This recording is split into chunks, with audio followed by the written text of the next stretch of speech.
way too many of these black shirts. Alright, what's good, boys? So we better do a drill tutorial. This is one I've been wanting to do for a long time. I got a pretty decent beat to break down, so let's go and hop into that right now.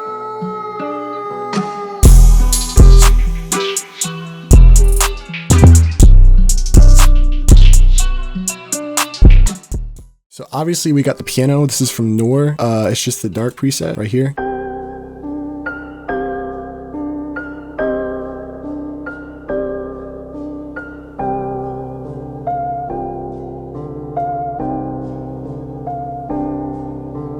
So obviously with this, it's really simple. I played a lot of it out. So let me start with the root note right here. And then I'm just gonna build a pattern similar to it. Let me just do that right there. Copy and paste that over.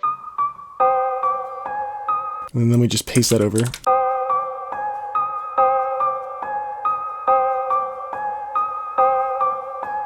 Let me just add some high notes. Start right here. And then just paste that over.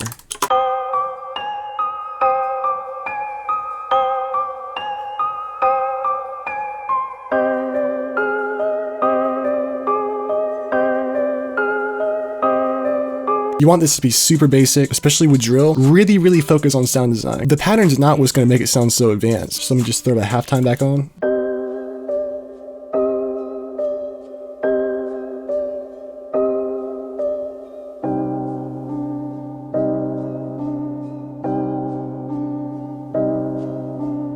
So that's like another pattern similar to the one that I had before. Messed around on the keyboard or whatever until I had something cool. I put a halftime on it, of course. Put an EQ to really kind of boost the highs on it because it kind of muddied it out with a halftime. And by the way, I did some like more advanced things. I went to particles engine, I went to brush pattern, and I just kind of messed around with the settings just to kind of make it more of an interesting preset. I added like this reverb plugin called, I'm just going to take a shot in the dark and say ROM. I use it a lot, especially for dark stuff. I use the tube spring preset, like a cool detuned reverb thing. Oh yeah, so I also had these low notes playing, and with the halftime it sounds pretty neat. So after that, I had an RC20 Vinyl 3 preset. I use this preset on pretty much everything. Basically with RC20, I really like to go into the settings and mess around with it and stuff. I put the wow flutter, the detune thing, right at 186. It makes it have this wobbly detune, and then just the noise I had at 7.5. Adding that fuzz in the background just kind of gives it a life that it didn't have before. I had this pad from Violin Effects. It was the 𝕃𝕉.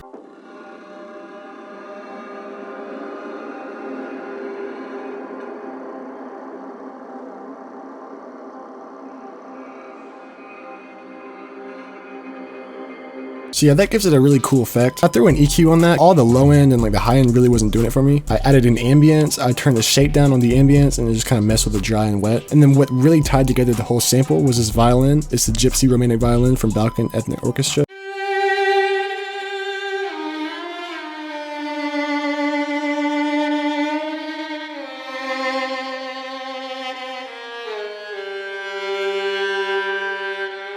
Let me just personally take a shot at people who say stuff is overused. If you say this violin is overused, you are probably single, like I'm not gonna lie. I did a lot of effects with that. I did ROM. I think this plugin is only like 50 bucks too. Highly recommend it. I added ambience to that, EQ'd it, took out the lows, and then I added an Effectrix to just kind of like reverse this part right here. And then I set the reverse to triplet reverse. And then as far as like coming up with violin patterns, you really want like not that much movement in the violin, just something really simple, you know what I'm saying? This sample is carried completely by sound selection. So finally I had this choir in here. This is also from Violin Effects.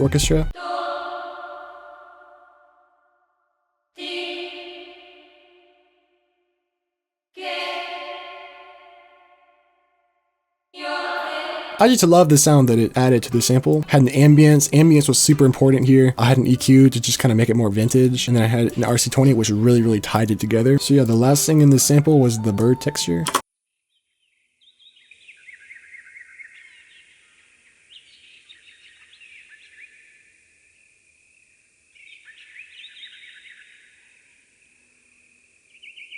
So this came from Kendo Band's Indigo one-shot kit. I had an EQ on this to just kind of take out the low and bring up the high. And then I had a halftime on it. And then I had just a reverb.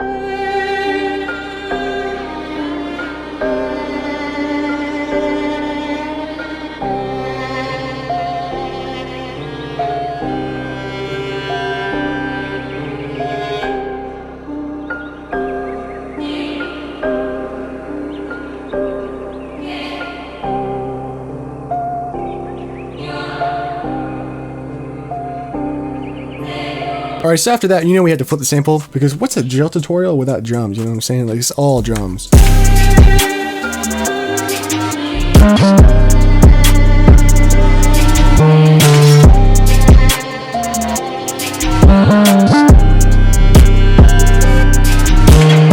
So all the sounds that you hear in this beat, except for the crash, came from this guy's drum kit right here. However you pronounce this guy's name, Spirit's drum kit. So the snare I had in here, you gotta have the signature snare pattern. Starts off as a normal clap right here. And then when you move over where the clap should be, you wanna skip a bar and then put it right here. And you just wanna kind of rinse and repeat. And I layered those two sounds, by the way. I had the chop snare, and then we had the Dior snare.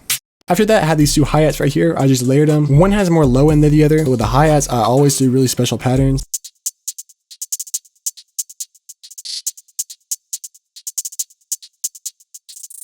So let me just erase this pattern real quick. You want to make sure you're in 1/3. That's 1/3 right there. You want to just have it like this right here.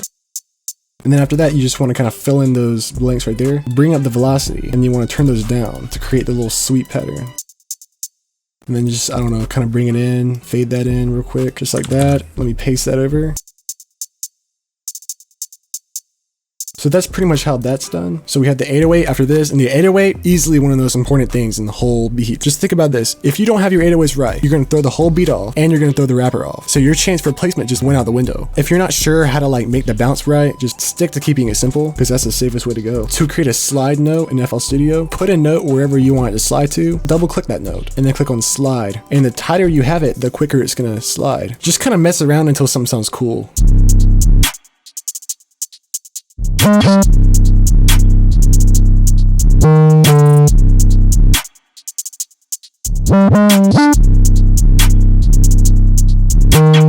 To fill in those spaces where the 808 wasn't playing, I filled it in with a Grime. Grime is in a lot of Pop Smoke's tracks. It's just that really high bass that you hear.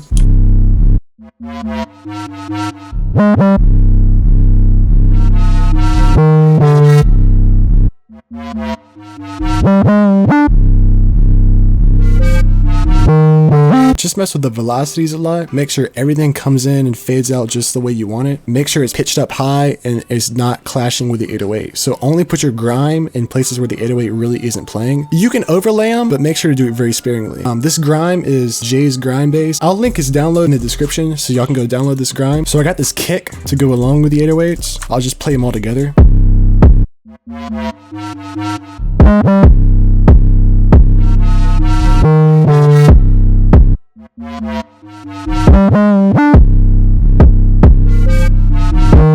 You want to have a really hard hitting kick. After that, it's really all about effects and filling stuff in. So I had this Gunshot, of course. Had it again right here. And then at the end here, I just had it go 1, 2, 3. I had this little thingy. I don't know what this is. Let me kind of play everything together so you can kind of tell where it's hitting.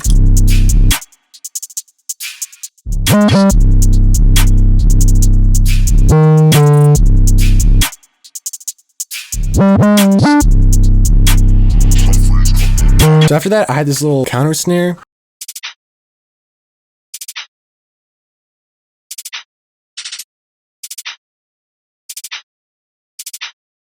And then I just had a crash. And then just like a sword effect.